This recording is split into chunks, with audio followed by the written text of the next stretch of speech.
بسم اللہ الرحمن الرحیم۔ امید جب اللہ سے لگی ہو تو ٹوٹنے کا کوئی خوف نہیں ہوتا۔ خدا ایک قریب ترین احساس ہے۔ جب بھی کسی انسان کا دل اس کو سوچنے کی طرف مائل ہوتا ہے تو اس کی محبت اور خیال میں ترقی کرتا ہے۔ تو یوں سمجھیے کہ اس بین الکائناتی نظام میں جہاں نوری سال بھی گننے کے لیے کم ہے، اس دل کے دریچے سے انسان متواتر خدا کو جھانک سکتا ہے۔ بڑی حیرت کی بات ہے کہ اس وسیع و عریض کائنات اور مافوق الفطرت فاصلوں میں پروردگار عالم ایک چھوٹی سی راہداری میں ہر وقت موجود ہے۔ پوچھا گیا، یا رسول اللہ صلی اللہ علیہ وآلہ وسلم، کیا پروردگار کہیں سماتا ہے؟ فرمایا، کہیں نہیں۔ فرمایا، یا رسول اللہ صلی اللہ علیہ وآلہ وسلم، کہیں؟ فرمایا، دل مومن میں۔ جب لڑائی گھر کے اندر ہو تو پھر کوئی فاتح نہیں ہوتا، ہر طرف شکست ہی شکست ہوتی ہے اور دشمن یہی چاہتا ہے۔ وہ محبت جس کا مقام اس دنیا کے تمام رشتوں میں پائی جانے والی محبت سے الفا ہے، وہ محبت ماں کی ہوتی ہے۔ تنہائی کا زہر بہت جان لیوا ہوتا ہے، عام انسان یہ زہر نہیں سہ سکتا، اور جو یہ زہر سہ جائے وہ عام انسان نہیں ہوتا۔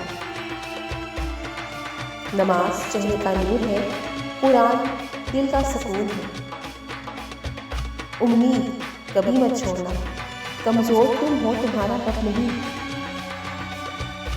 تصور تو پھر تصور ہے، رب کے ایک اشارے پر تو حقیقتیں بدل جاتی ہے۔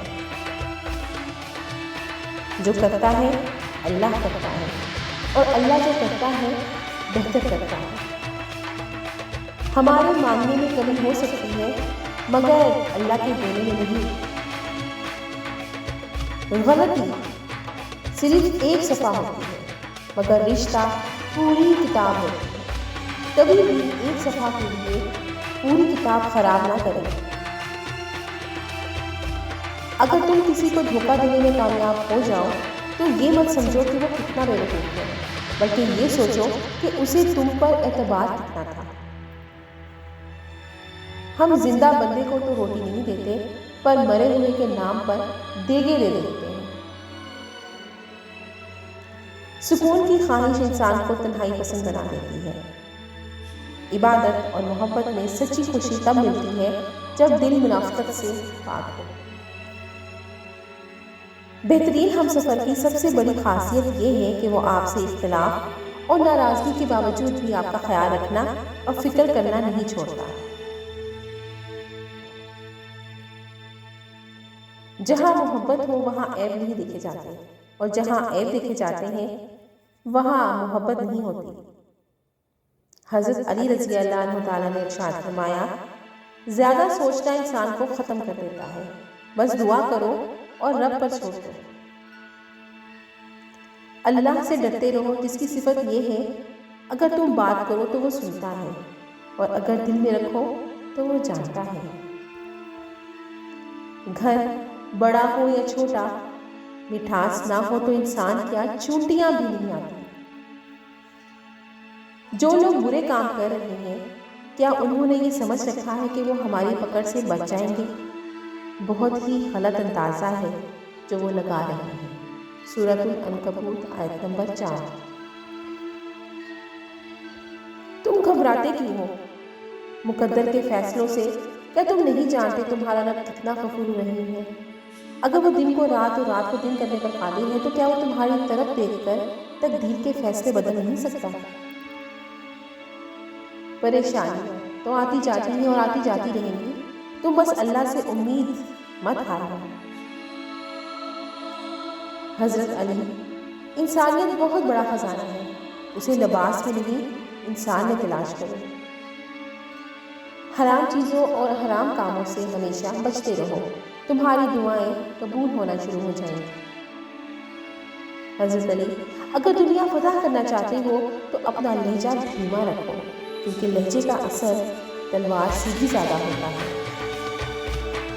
فرمان حضرت علی رضی اللہ عنہ، کسی کو تم دل سے چاہو اور وہ تمہیں ٹھکرا دے تو وہ اس کی بدنصیبی ہے تمہاری امید۔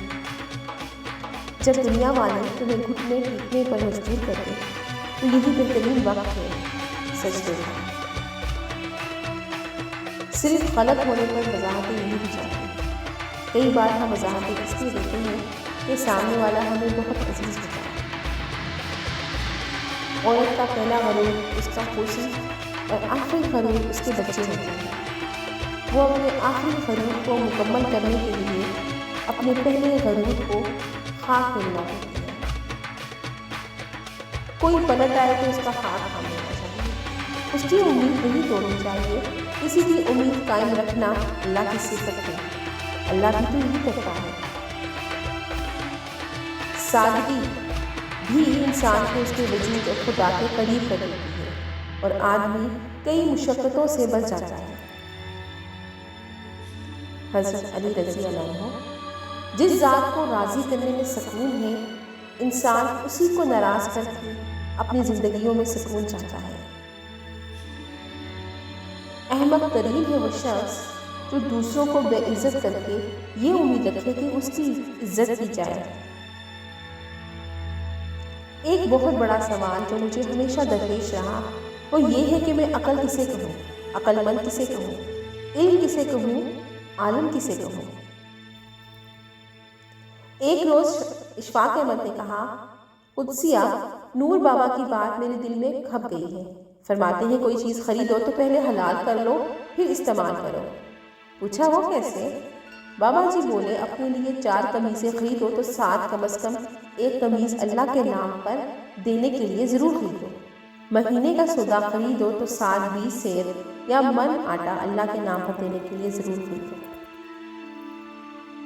قبریں پرانی ہو جاتی ہیں لیکن ان پر فاتحہ پڑھنے والوں کے دکھ ہمیشہ نئے ہوتے ہیں۔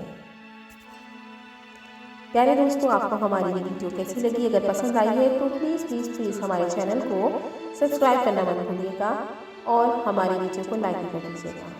ہمیں آپ کی آراء کا بھی انتظار ہوگا، کمنٹ باکس میں اپنی آراء سے بھی ضرور نوازیے گا۔ ملتے ہیں نیکسٹ ویڈیو میں، تب تک کے لیے اجازت، اللہ حافظ۔